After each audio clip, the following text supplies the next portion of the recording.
The broadcast is now starting. All attendees are in listen-only mode.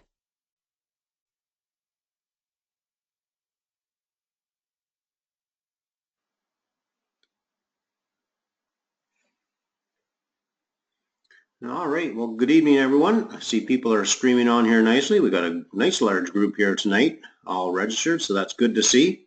Can somebody just type into the answer box that they can see the screen okay, that it's the full screen, and that they can hear me okay, please?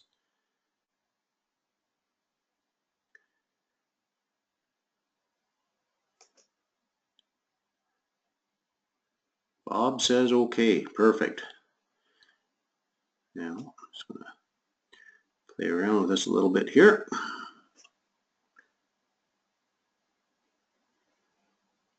All right, so that's recording.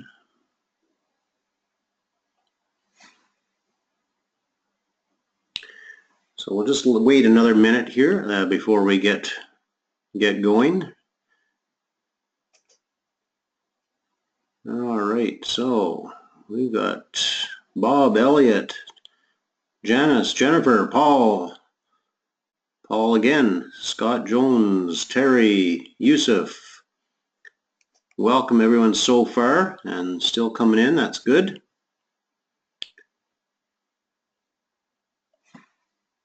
So we are just approaching the top of the hour here, and excuse me, tonight's webinar, just want to, perfect.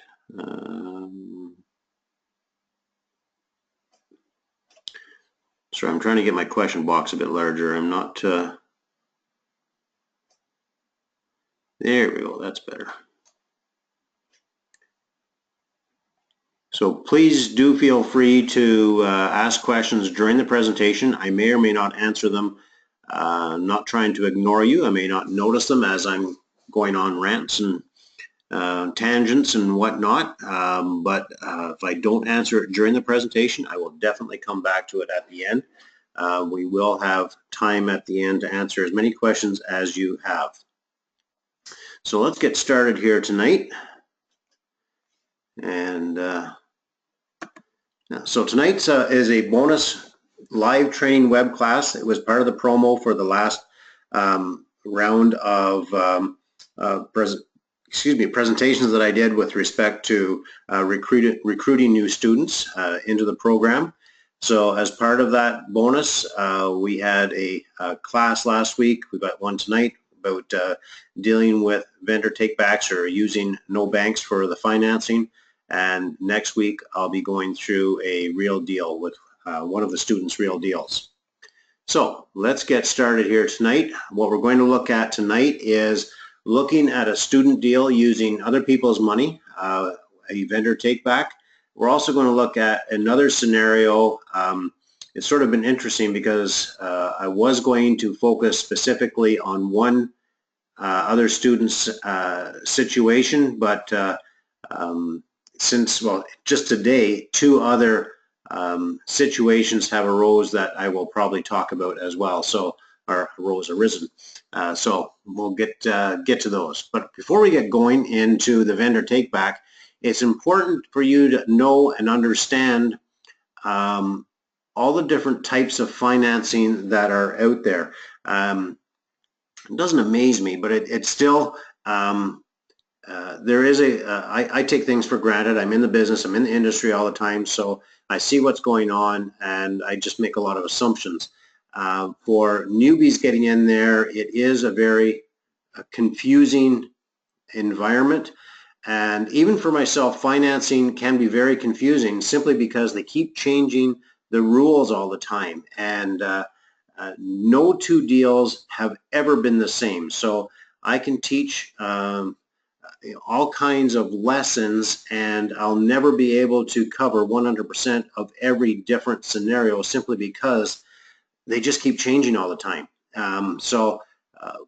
What I want you to be aware of and learn is the basics, the fundamentals, so that you have a better understanding of how the system works. So we're going to quickly go through the different types of financing. Now, Commercial residential financing is like the building you see right here. It's all residential. There's no other commercial elements such as a storefront, storage lockers. There might be storage lockers for the individual tenants, but there's no rental units for storage lockers. Anything that is non-residential in this particular building. This is the type of building that I focus on. When I'm talking about financing, for the most part, this is the type of commercial building I'm looking at investing in. There's nothing wrong with the other types of commercial properties. They can be very lucrative. Those are not my specialty. Commercial residential is my specialty. That's what I know the most about.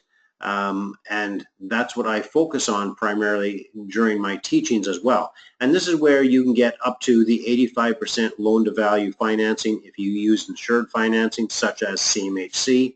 And you also get the extremely good rates that I talk about as well. And I'll be showing some of those rates later on in the presentation. We then have commercial non-residential. So the complete opposite of commercial residential would be commercial non-residential. A strip mall, where it's just all storefront, or it could be a small industrial park, a building that is a manufacturing building. That would be commercial non-residential. And it is viewed very, very differently from the bank's perspective than commercial residential. Commercial residential, from the perspective of a lender, is deemed to be very, very stable. Whereas the non-residential market, you could have a small strip mall with 4 stores in it, and you could run into some economic downturn in the market, and then you could have 2 of the tenants move out. Even though they've got 5 or 10-year leases, if they go bankrupt, they can't pay the rent. There's nothing you can do. And if it's in a downturn market, all of a sudden you're 50% vacant, and you can no longer carry or support the building. So this is why the banks look at the commercial non-residential to be a higher risk from their perspective. It can be very lucrative, financially lucrative for you when the going is good, but when the going is bad economically, it can be a money sucker. So that's something you need to be aware of, and that's the way the banks look at these as well. And then you've got mixed use, and a mixed use is, you can think of any small town or any community where you go into the downtown area and you've got 2- and 3-story buildings. The main level is going to be your storefronts, and then up above the storefronts you have 1 or 2 floors of apartments. That's what we call a mixed use. So it's got a mix of commercial, non-residential, and a mix of commercial residential. Now CMHC will still finance a building with mixed use, but only up to 20. They'll only allow up to 20% of the entire floor area to be non-residential. So if you've got a 2-story building, the entire main floor is commercial, the second floor is residential, then that's obviously a 50-50 split. That doesn't meet CMHC's standards, therefore it's going to be financed from a different perspective. So let's take a look at commercial residential a little bit more closely. First National is the lender that I use and have been using for many years now. There's no perfect lender out there, and I'm not going to say First National is perfect by any stretch. However, it's worked well for me. First National is also the largest single lender of CMHC. In other words, they actually place more than 50% of all CMHC insured commercial mortgages across Canada. So to me, that just speaks volume. They know what they're doing with respect to CMHC. They can't speak for CMHC, but they know what to expect from CMHC. So it's just easier to deal with somebody who knows the ins and out of the insurer. So First National will lend at a $500,000 lending point if it is insurable. In other words, if it is a commercial residential property, they will go to $500,000.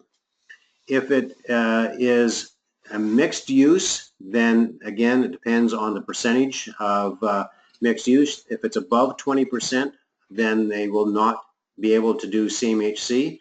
and they won't be able to touch it either. Now, if it's not insurable, they do not want to enter into a lending agreement for less than $750,000. And it seems silly, but when you understand where they get their money from, it makes more sense. So a lender like First National, they borrow from the bond market. I'm not 100% clear on how all of that works, but they borrow their money from a third party, the bond market. And there's a cost for them to borrow that and do all the paperwork, all the due diligence. And once they're committed to it, they're committed to it. So there's a little bit more risk as well. They do not feel it's worth their time to lend money out for a mortgage less than $750,000, which means that's $1 million property at a 75% loan to value. Now, the alternative is to go to a bank like RBC. Now, I'm using RBC specifically only because I'm currently involved with a student who is working through a commercial deal right now, and we are in communication with RBC. So the information is relatively fresh. Now, RBC will lend, and I know this from another student as well. So this other student has purchased mixed-use properties in the past year and a half, and has used RBC successfully. RBC can do insured financing if the property meets the criteria, or they can do non-insured financing as well. And they have two different divisions. So the business banking division, which is usually run internally in the local RBC branches or group of branches, they can do mortgages up to, I'll say $700,000. That's what I was told by this one RBC rep, but that can change from location to location as well. If the property is worth more than $700,000, then they get bumped up into the commercial, which is very similar to working with, say, First National. Now, when you're dealing with a company like RBC, and RBC, I'm just saying, it could be anybody else as well. It could be TD, could be Bank of Nova Scotia. When you're doing it through their business banking division, the cost of borrowing is going to be a little bit higher. Like the interest rates aren't going to be as good as the insured lending. And the reason being that rates are better through insured lending is that the banks can afford to discount the mortgages because they know they're guaranteed they're going to get paid. There's no risk. So they're passing that risk on to CMHC. If there's no insured party involved, then the bank is taking on a little bit more risk because there are going to be mortgages that go into default. So to compensate for that, they more or less insure themselves by increasing the interest rates a little bit higher. Also, when you're dealing with the business division, they tend to be a little bit more, well, there's no set rules or guidelines to follow. They also tend to look a little bit more at you, the individual, than, well, they still look at the property itself, but you become a little bit bigger part of the equation than when you're just dealing strictly with, say, First National or even RBC through CMHC. So here is I get a daily report from First National. That's Darrell Bellwood, the individual that I work with. I just cut and paste this on here. And these are the rates that First National pays to the bond market when they borrow money from the bond market to then in turn lend money to somebody like myself. Now, if these are insured rates as well. So when they look at the property, they're looking at the community. Is it in a city, or is it in a large suburb, or is it in some small, distant, remote community? So that will help determine the level of risk. That will help determine the interest rate that they charge. Is it a 5-year or 10-year amortization? If it's under $2 million, what they're going to do is they're going to add 1.5% onto either of these. See if you can see my mouse here or not. No, maybe not. Okay. Down in the bottom right in First National, you can see CMB or GOC, the rates that they have right there. What First National will do is they will assess the risk of the property, the value of the property, and they will add on, and I'm just picking a number here, 1.5% onto the rate if it's under $2 million. If it's a bigger mortgage over $2 million, then they may discount it and they'll add on 1%. So for example, at a 2-year or a 5-year rate, it's going to be 2.69% to 3.25% under the CMB bonds, or 2.24 to 2.71 under the GOC bonds. So you can see how the rates are considerably lower through the insured, but even then, it depends on the size of the loan, it depends on the location and the condition of the property as well. And at this point in time, it's not First National that approves the mortgage and the property that's being lent against or secured against. It's going to be CMHC. They're going to send their own appraiser out, their own team out to assess the value of that property. So then when you take a look at the commercial and mixed use, the insured lending does not apply. So RBC will lend through their business banking, as I mentioned earlier. The cost of borrowing can be significantly higher. Than the loan to value, and this is a big one, it can be as low as 60% and as high as 75%. So you're not going to get the 80-85% loan to value because it's no longer going to be insured. The interest rates with the non-insured, there's a variety of factors that are going to come into play here, and what they are going to do is they're going to assess every property on its own merits, case by case, so there's no excuse me, there's no broad guidelines. Somebody asked what CMB is or GOC. That is a very good question, and I wish I could answer that. That's just the acronym for the company that's providing, or not the company, but the service or provider of those bonds. I can't honestly answer that for you, Bruce.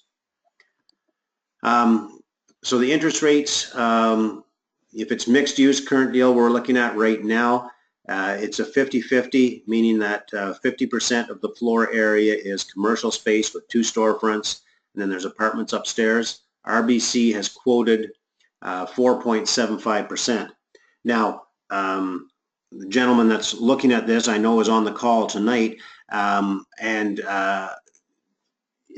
it's funny, people's reaction, and it's not just his reaction. I see this time and time again. People see that, you know, or they hear me talking about the low interest rates, or they hear other people talking about low interest rates. They see the houses being financed at 2.25%, 2.5%, and then all of a sudden they're looking at 4.5%, 4.75%, and that's quite a spread. Well, it wasn't that long ago that 4.75 would be a phenomenal rate, and it still is a really good rate. Even 5-6% is not a bad rate on a commercial property, and we'll get into that a little bit more as well.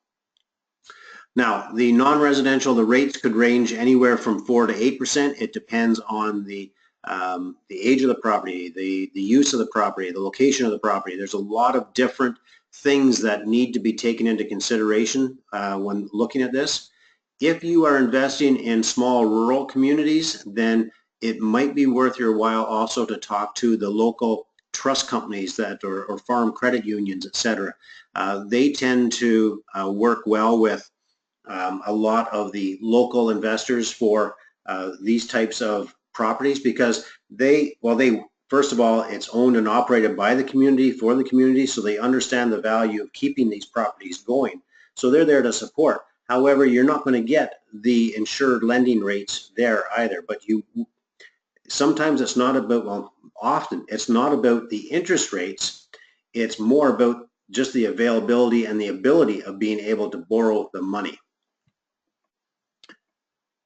Now, again, if you're looking at 4 units or less, that's going to be deemed to be residential, which is totally different than what we're talking about here today with respect to commercial. 5 units or more is deemed to be commercial. And this creates another challenge in the financing world. So what we're going to be talking about here today, it doesn't necessarily mean that it can only be applied to the commercial. You can do vendor take-back mortgages with a single-family house if you wish.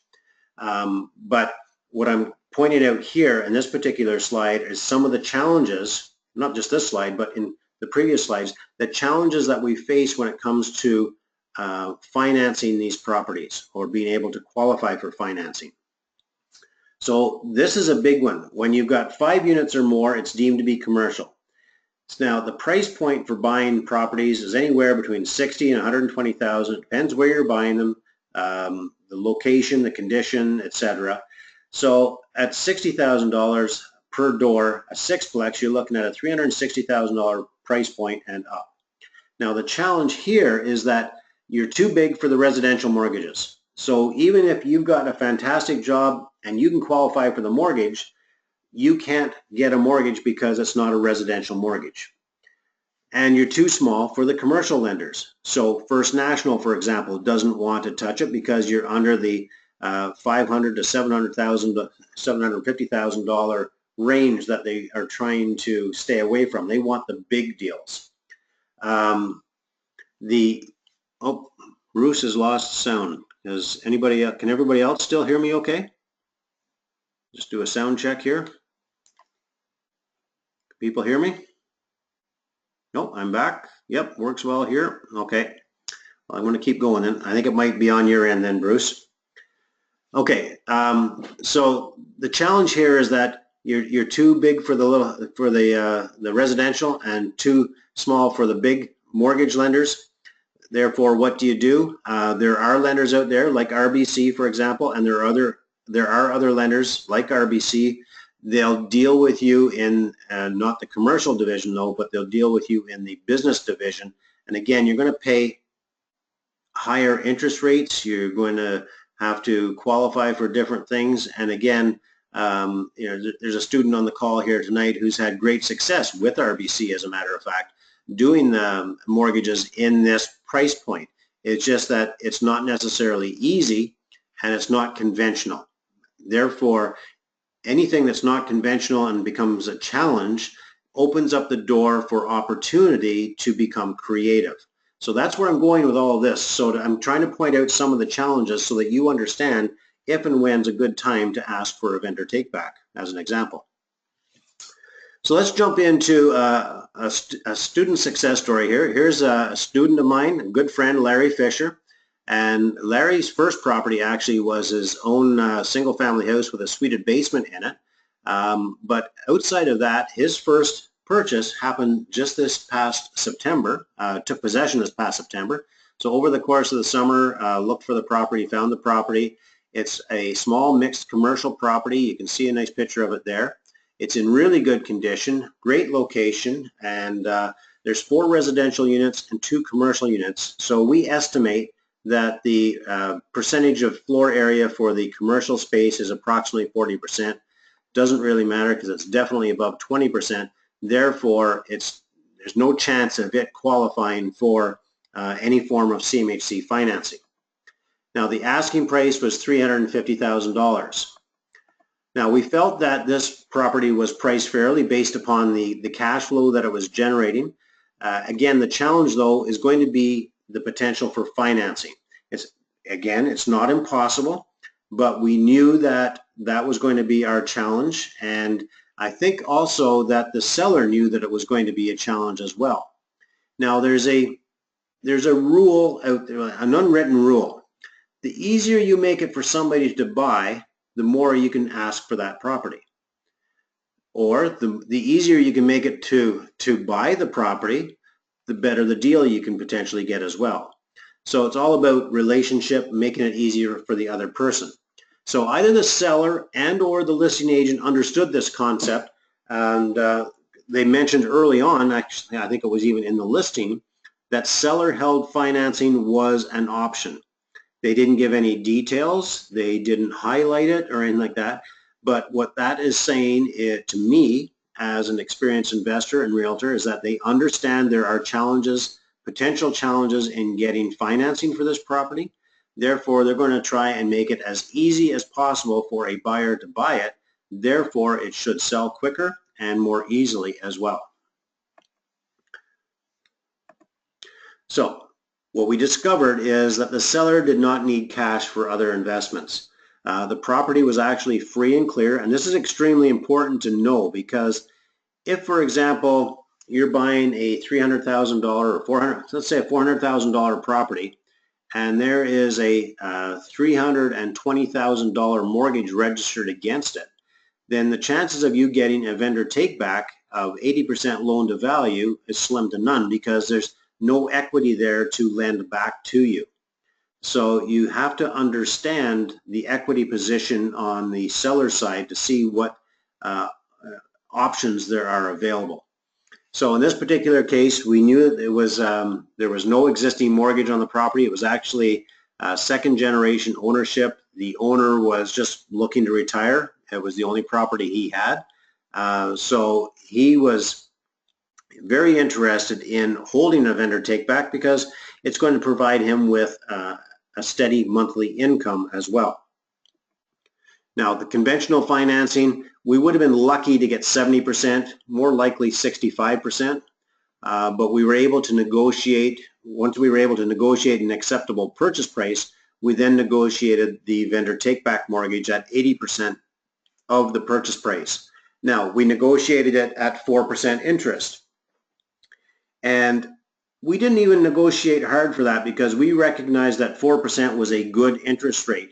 Not a whole lot higher than what the insured lenders were offering, and definitely lower than what we could have got at RBC. So we're very happy with the 4% rate. Plus, we've also negotiated an option to renew at different terms 5 years in the future.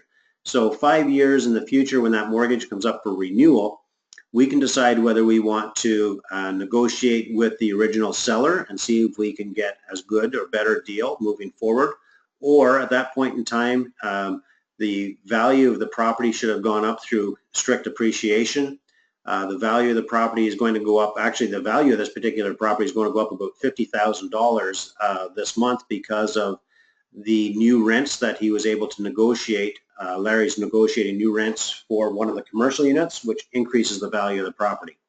So at the end of 5 years, he can decide whether to go to a conventional lender and finance it up to 80%, well, maybe only 70% of the value, or just stick with the seller with that VTB as well.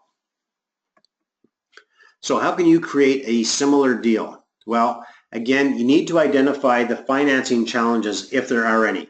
And that's why I spent so much time going through all of the different scenarios, because that's how you will identify any of the particular financial challenges involved.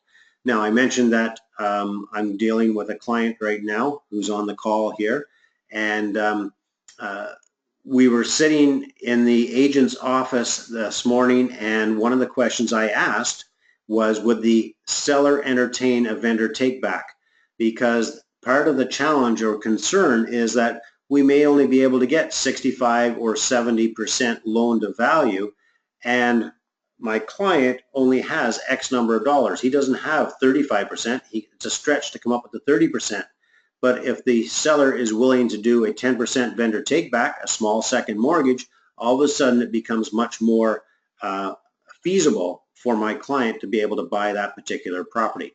Again, you just asked the question. I wasn't pushing. We haven't negotiated for that because I don't negotiate for a vendor take back at this point in time.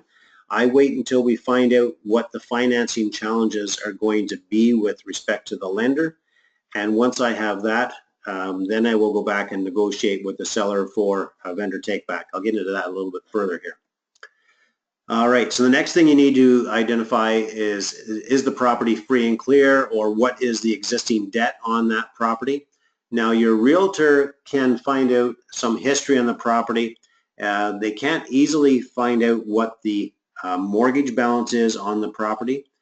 You can go to the local registry office with the address of the property and pull title to that property at the registry office. That's becoming more and more difficult to do because they're becoming more electronic and more centralized. So all the small registry offices seem to be disappearing. But if you have access to that, you can then pull the title for the property and see if there is a mortgage registered against it. It'll tell you what the mortgage is, the amount, but it will not tell you the rate. It won't tell you the balance, but it'll give you a rough idea. What conventional financing is going to be available for the particular property that you're looking at. So again, if it's commercial, 100% residential. You know that insured financing is an option, so you can go up to 85%. As soon as you lose that insured option, it goes down to probably 75% is the maximum that you're going to get conventionally. Most likely it's going to be between 65 and 70%.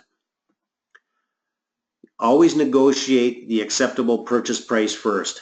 One of the biggest mistakes investors make, new investors make, is they try and negotiate everything up front. And quite often that will overwhelm the seller and just turn the seller off, and they'll back away and look for an easier investor or a buyer to work with. So I negotiate simply on the price. I don't even try and get the best absolute price during the initial negotiations. I always go back and assess the price that we've negotiated based upon the condition of the property, the results of the inspections, the results of the diligence of looking at all of the numbers for the property as well. And if at that point in time I deem the property to be worth what we agreed, I'm happy. I won't renegotiate.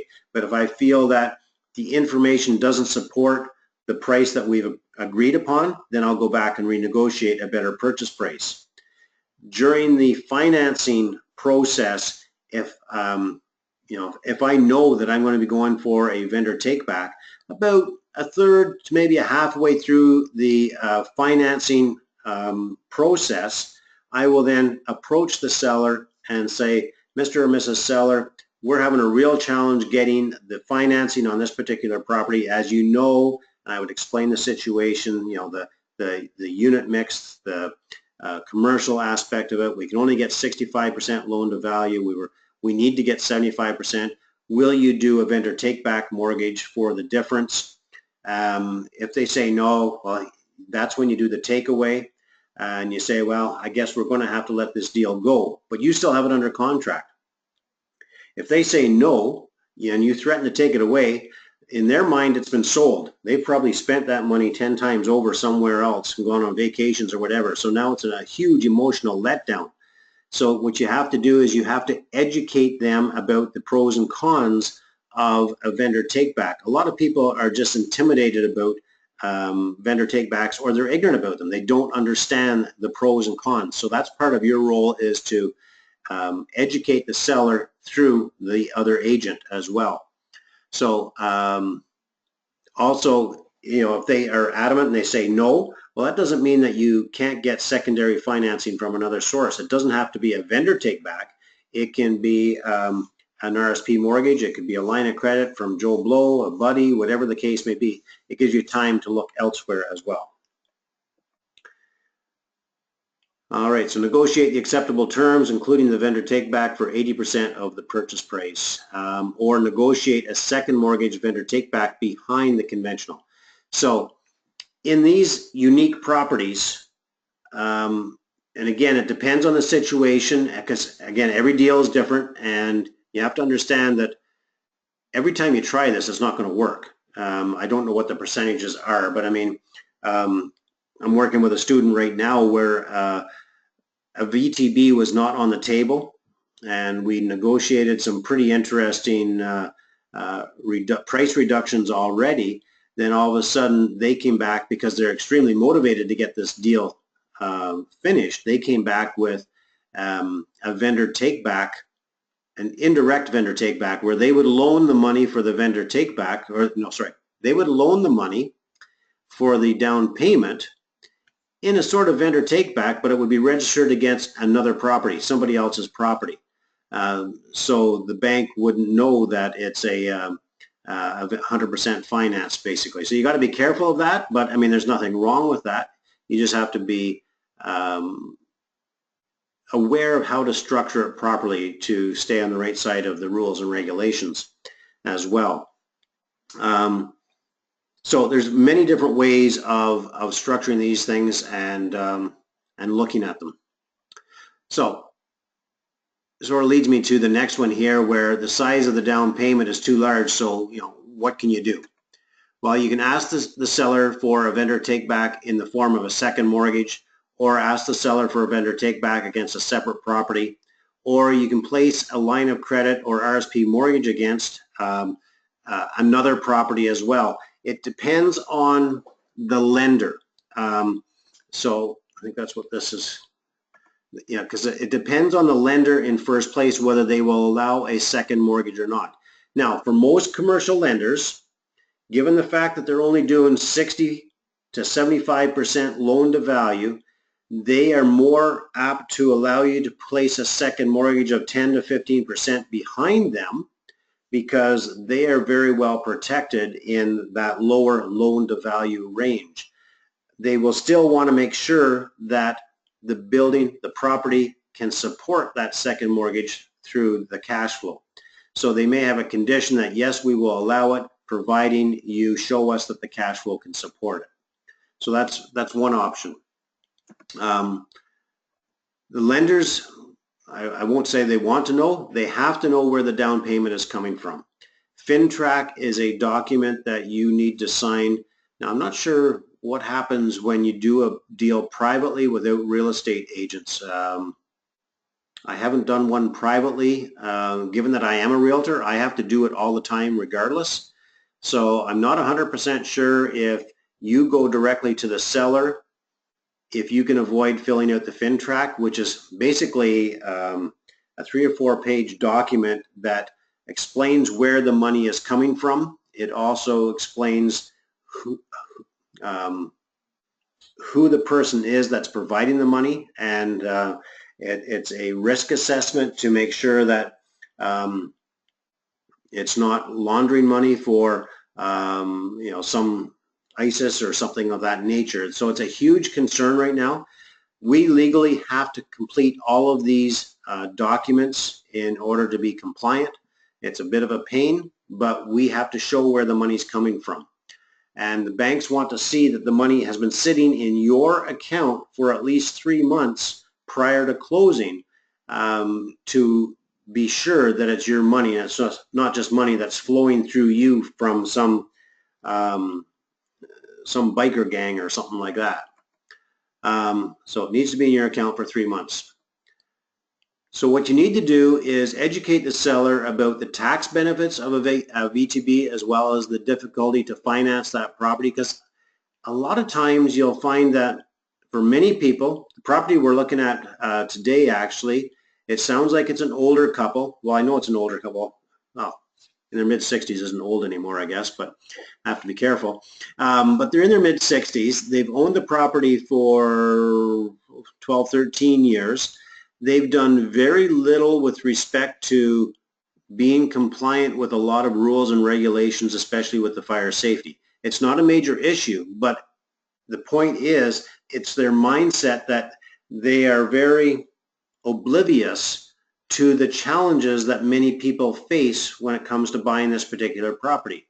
They have no debt on the property itself. They do have a line of credit on their house they used in order to help purchase the property, which worked great for them, because when they bought the property, they would have had similar challenges with respect to financing. But they will have forgotten all of that. And they're just going to think, well, Joe Blow can go to the bank and borrow the money to buy this building. Case done. But the reality is it is difficult. So they need to be educated with respect to that.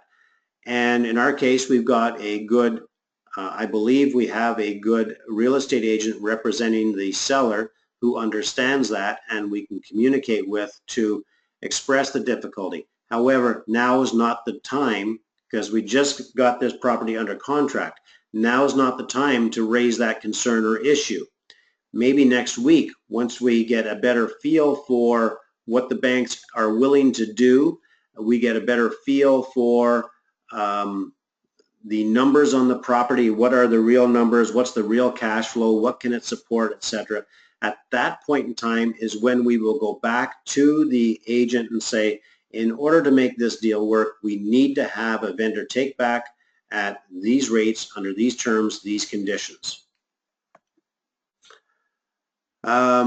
So yes, you would ask for the seller for a VTB from the proceeds. Now, when people ask for a vendor take back, most people automatically assume that it's going to be directly from the proceeds of the sale. It doesn't have to be.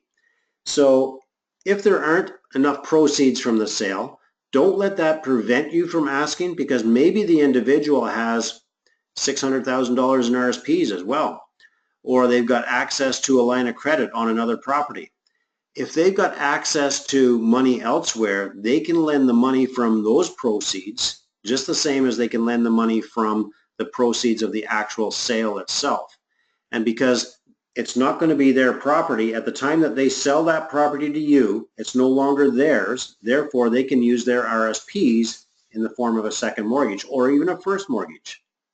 So going back to Larry, for example, now we didn't do this with Larry's deal, but we could have asked, or we could have suggested, and it probably wouldn't have applied because the gentleman's older, he's over 70 anyways, but let's say the gentleman was only 50 years old and he had a bunch of RSPs.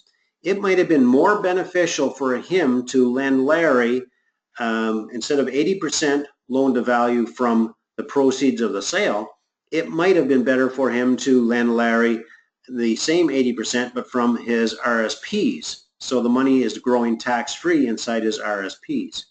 Just a thought. Again, the money needs to be in your account for 3 months ahead of time. So let's take a quick look at an example here. So let's say we have a $500,000 property at 65% loan to value, means that we're going to have a mortgage for $325,000, but you only have cash available for 20%. Therefore, there's a shortfall of 15%, so you're going to need a vendor take back or some other source of financing for that 15% or $75,000. So you can borrow the $75,000 against your own personal property 3 or 4 months before you actually need it. Now, if you've got your own line of credit, you don't have to borrow the money 3 months ahead of time, because when you have a line of credit, let's say you've got a $100,000 line of credit, and it's sitting at zero, it's just sitting there waiting to be used. Whether you apply for a residential mortgage or a commercial mortgage, when they do the credit check on you and the credit worthiness, they're going to apply that $100,000 line of credit. They're going to take the payment as if it's 100%. That's because there's nothing to stop you from the day after you buy a property to go out and maximize that $100,000 line of credit. So they're going to make the assumption that you are going to maximize it, and they're going to take that into consideration when they're doing the calculations to see whether you can qualify or not. So given that they're doing that, you're actually allowed to use your own personal line of credit for the down payment of a investment property. If you do that, then you don't have to put the money in your bank for 3 months, because you can prove where the money came from. But if you're using somebody else's line of credit or some other form of investment like an RSP or somebody's cash, but they don't want to become a partner of yours. So again, I'm working with a student who's got one particular investor, potential investor, who is willing to lend a considerable amount of money at a very reasonable interest rate, around 4 or 5%, and it's cash. This potential investor does not want to be a partner, does not want to go on to title of an investment opportunity or property. They just want to be the lender. But they can't simply lend my student the money, because the bank's going to say, well, whose money is it? Where did it come from? If the investor was to lend my student the money for 3 months ahead of time, so have some planning ahead of time, you're going to be buying a property in the next 3 to 4 months, borrow the money, put it in. I've put it in at a cost of 7% here. That's going to cost you $1,300. That's going to come off the profit of this particular transaction. But now when the bank looks at your financial statements, they're going to see that this $75,000 has been sitting in your account for those 3 months. Therefore, it must be yours. You don't have to, you don't have to disclose that you've got an agreement to pay the investor 4 or 5%, whatever the number is. But it looks to the bank like you've got the money. Therefore, you can now go and buy that property and use the borrowed funds for the down payment, make your payment to the bank, make your payment to the investor. It cash flows positive still after all of that. Therefore, your returns are going to be infinite in this particular case. With respect to RSPs, same thing can happen there. You can, even if you have your own RSPs, the challenge with your own RSPs is you can't invest them in the form of a second mortgage in your own property. But what you could do a little bit of an end run. CRA may not like this strategy very much, but technically there's nothing illegal about it because everything is above board. You're still paying interest rates. So you could lend your money to Joe Blow, a good friend of yours, against his house. He's got equity in his house. So you lend $100,000 to Joe Blow at 4%, and Joe Blow turns around and lends it back to you in the form of cash at 6%. There's got to be something in it for Joe. So maybe, that 2% spread is something Joe can make a little bit of money on, and maybe you give Joe $5,000 as a finder fee or transaction fee, whatever you want to call it, in order to facilitate the deal, in order to make this work. So you've indirectly accessed your RSPs through somebody else. Your friend is protected. You're protected as well. There is some risk to that, because if your friend stops making payments on, or if you stop making payments, that can become a little bit of a nightmare. So you want to make sure you're doing it with people that you know and trust. There's always ways of looking at problems and coming up with solutions.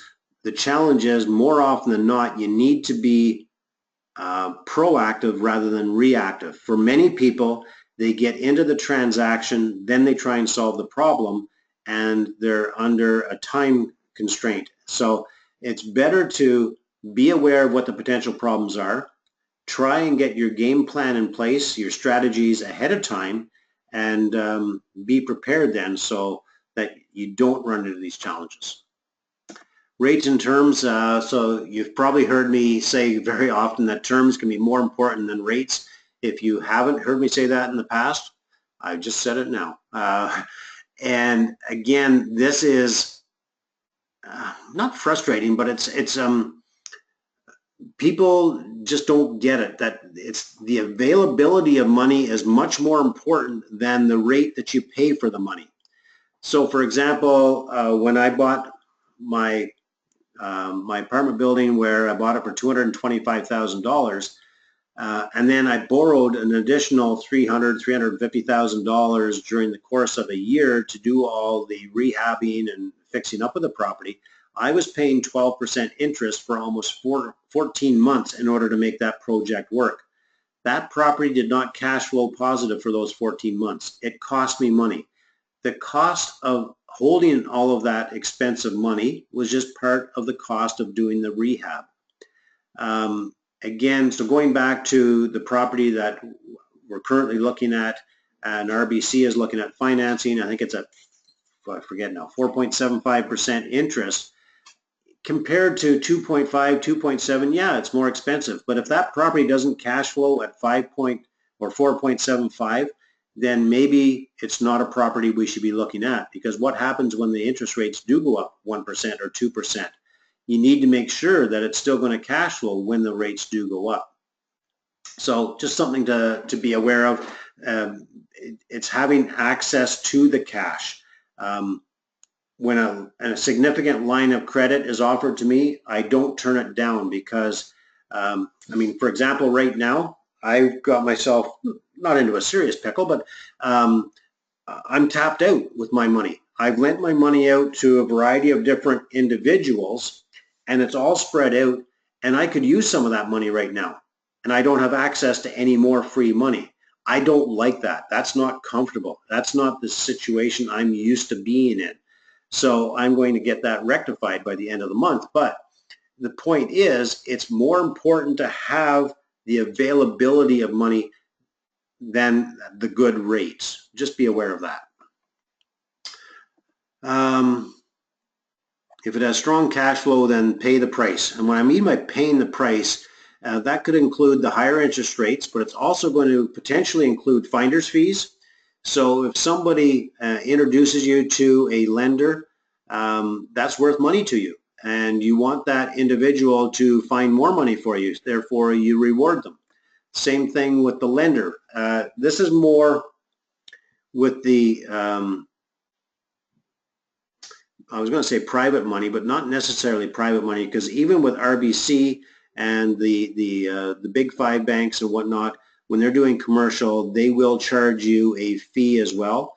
They may call it something different, but these fees can be anywhere from 1% to 2% of the actual mortgage.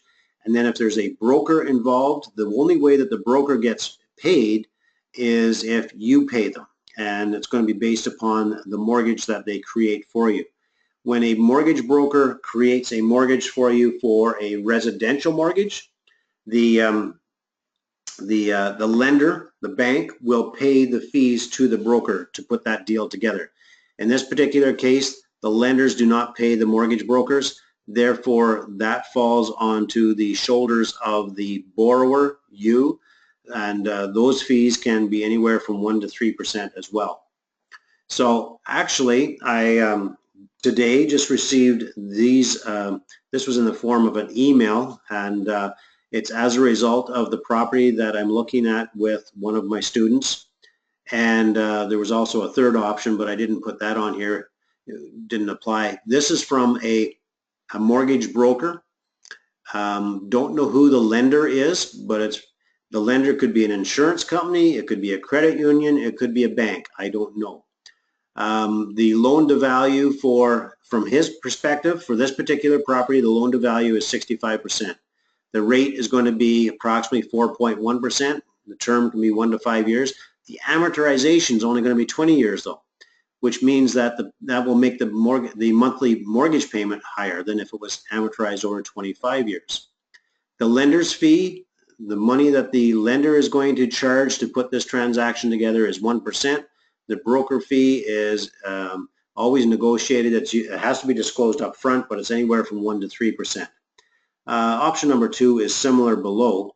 So what that translates into is, in our example earlier, if we have a $325,000 mortgage, that means the lender gets paid a fee of $32.50 just for doing the deal. Then they get the interest over the term of that mortgage as well.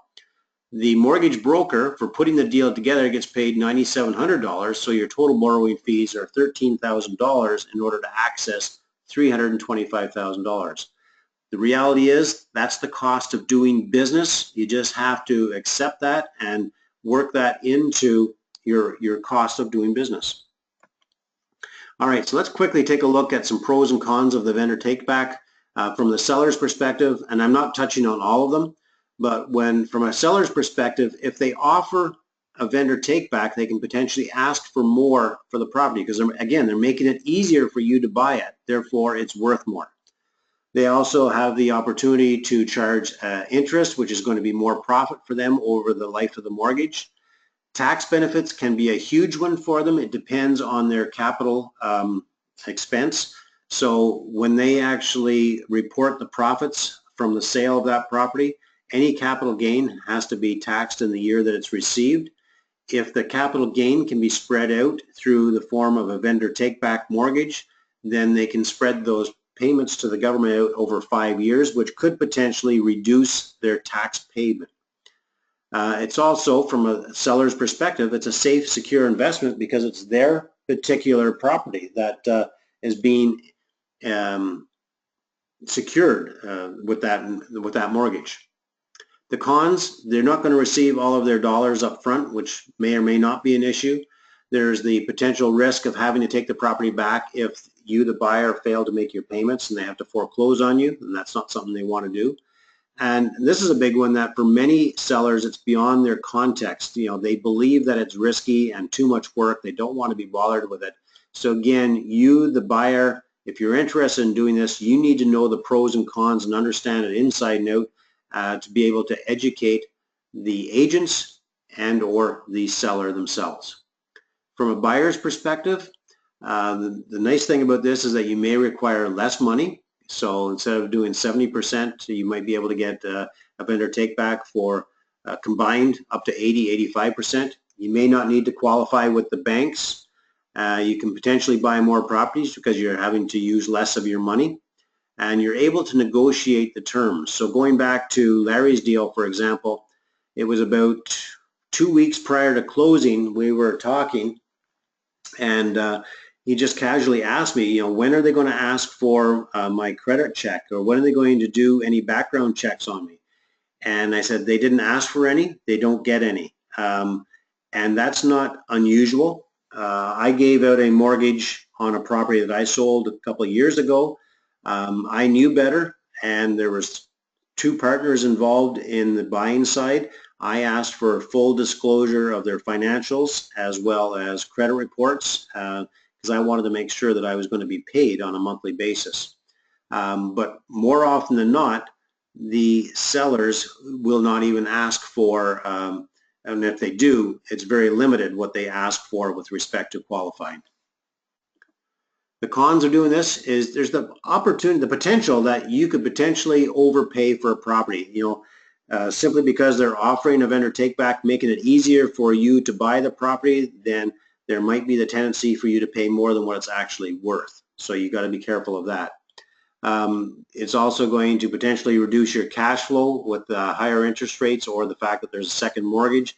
You want to make sure that you don't get yourself over leveraged and finance it for more than what's actually worth on the open market. All right, so very quick summary. Ask for the vendor take back during the diligence phase unless it's actually offered up front. Understand the current seller's situation with respect to debt, to try and figure out if a VTB is even feasible. Learn what they're planning on doing with the money, so to see whether they need the money to invest in another deal or not. When you propose the VTB option, you also propose all of the benefits. It's the educating of the seller. Threaten the takeaway to make it explain how it's too difficult to finance, therefore and be willing to walk away, because if you don't get it, maybe you just have to walk away from that particular deal. And also that brings me back to the cost of doing business. When you're playing in the game of commercial especially, nobody, myself included, likes to spend money and not get anything for it. However, sometimes it's worth spending money and losing money to walk away from a deal because you can't afford it, you're getting in over your head, or it's a bad deal, you discover something during the inspection, whatever the case. Sometimes it's okay to lose $2,000, $3,000, $4,000 on the attempt of buying a property. Nobody wants to do that. I get that. We try and spend as little money as possible during the diligence process, and we try and spend it in a logical time frame so that we don't, for example, we don't spend money on the inspection until we feel comfortable with the financing. Seller wants top dollars, therefore they should offer a good vendor take back. So a lot of times sellers will ask more money than what the property is actually worth. In a case like that, a good way to come back at them with, if they won't come down in price to where it should be, tell them that you're willing to spend more money than what you believe the property is worth, providing they give you a vendor take back. However, in the vendor take back, there has to be some conditions, such as if you're saying that it's 100% occupied and has been for the past 5 years, great. As long as it stays 100% occupied, I'll pay you your monthly payment. However, if it drops below 5%, then I'm going to adjust my payments. If the rents aren't what you say they're going to be, then I'll adjust my payments, etc. So you can use that as a negotiating tool as well. Understand what the seller actually needs the cash for to determine whether a VTB is even feasible to ask for or not. And remember, if you don't ask for it, you're not going to get it. And there's nothing wrong with asking. You may want to change your language a little bit. You don't want to just come out and say, will the seller do a VTB? Well, it sounds a little bit more aggressive than, would the seller consider helping me with seller-held financing? Same question, different tone. Just understand when and how to ask as well. And again, don't expect this to work every time you try.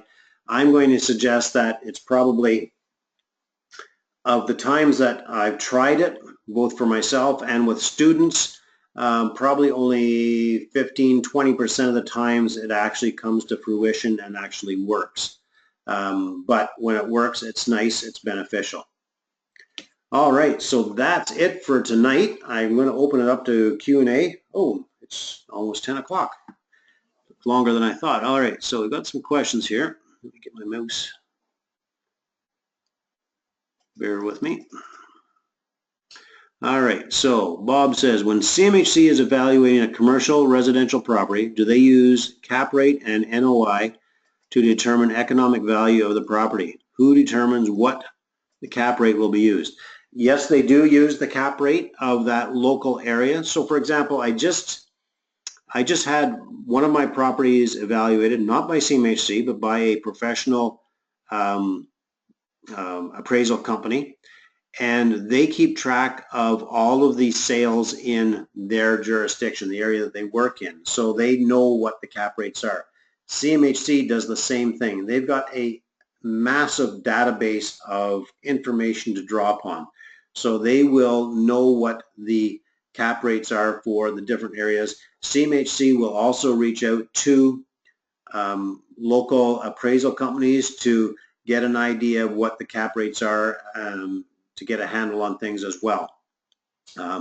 So then they will ask for all of the financials for the property, and yes, they will base the, that's part of the process, is that they'll base the value on the net operating income and the cap rate, but they also will take a look at the overall condition of the property. They will assess whether it needs to have an environmental study or not. They will, I'd be willing to bet money that they will always ask for a phase 1 environmental study, which means that you have to pay somebody $1,000 to $1,500 to come out and decide whether there's any potential environmental risks. And then if there are any potential environmental risks, then you've got to go to a phase 2 and determine what those risks are, assess them. So there's a lot of different things that CMHC will look at. One of the most recent one that I did, they took a look at the condition of the property and said, yes, we will finance it. However, within the next year, you have to replace these windows and you have to replace, there were some decks I had to replace as well. So they actually identified what I had to replace in order to satisfy their criteria. And that's going to change from inspection to inspection or assessment to assessment, depending on who the individual is that comes out and looks at the property.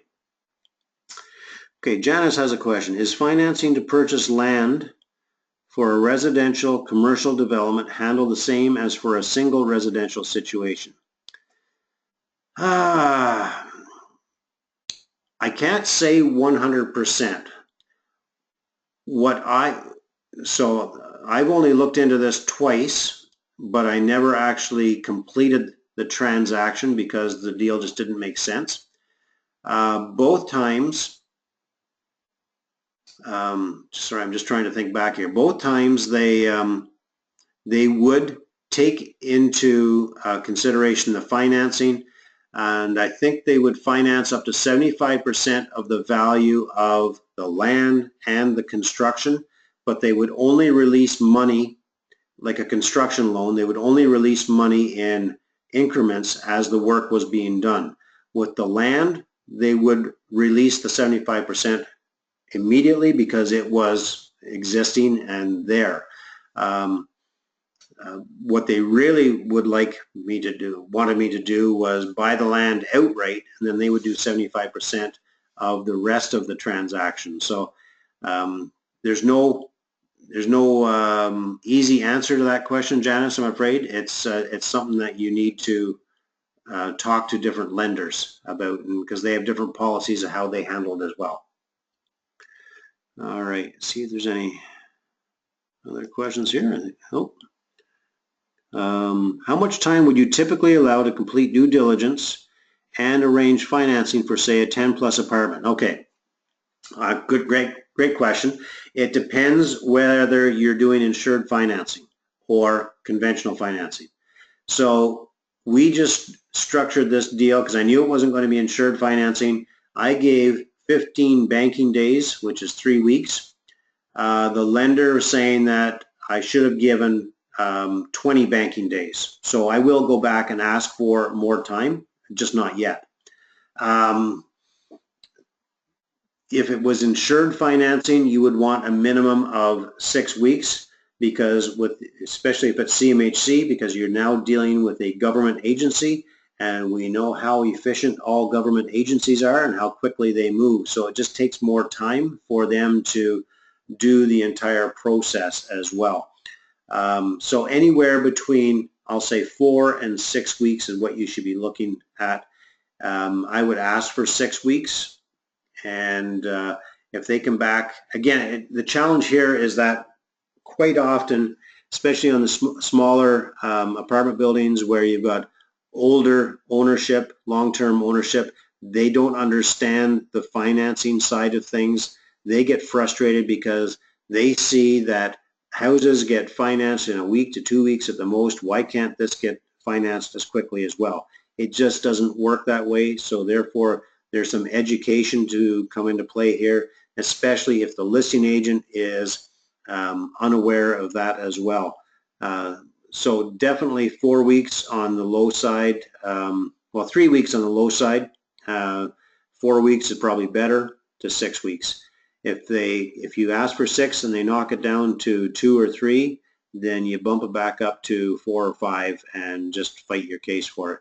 And if you can't get it, just during your due diligence time period, spend as little money as possible. And before you spend any significant money, like $3,000 on a building inspection, for example, before you spend that, you go back to them and say, oh, the bank says I absolutely need to have more time. Give me more time or else I'm walking from the deal before you spend any more money. All right, so any other questions here? Give you a few seconds to type anything in. So we had a good group on the call here tonight.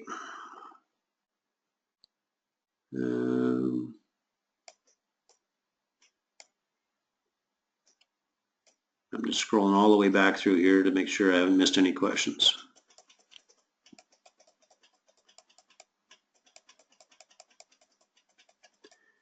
All right, well, that looks like that is it. No other questions have come in. So if that's it, we are over the hour as well, 10:05, so that's pretty good. Appreciate everybody being on the call tonight. I hope that was of value to you. If you have any questions after the fact, please feel free to email me. I will answer them as quickly as I can. Also appreciate any positive feedback as well, and it's always encouraging.